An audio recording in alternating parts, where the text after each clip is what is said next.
qui est intéressant dans l'entrepreneuriat, c'est que tu as un apprentissage qui est x10. En fait, tu prends des claques, tu es obligé de te relever, tu as une résilience naturelle qui se crée, et en un temps très condensé, tu as des expériences que tu n'aurais pas en tant que salarié.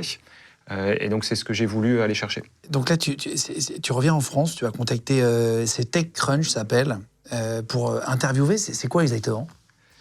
En fait, moi, j'ai 22 ans. Je suis en train de finir mes études pharmaceutiques, je ne sais pas forcément quoi faire. Et là, je me dis, en fait, j'adore ce milieu entrepreneurial, j'adore le milieu des startups qui est en train d'exploser. Qu'est-ce que je fais? Et mon premier réflexe, c'est de contacter le média numéro 1 des startups aux États-Unis, qui s'appelle TechCrunch.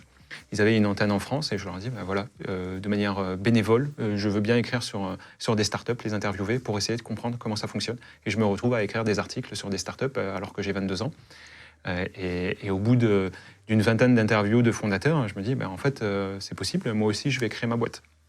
D'accord. En 2012, Roselyne Bachelot, qui à l'époque, c'était...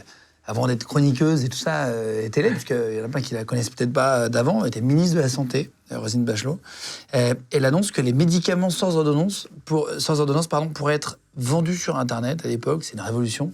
Et tu dis que tu dois être le premier à le faire et tu vas monter un premier gros business, une boîte, qui s'appelle Mille Pharmacy. Le principe, c'est quoi? C'est de vendre des médicaments en ligne? C'est quoi exactement?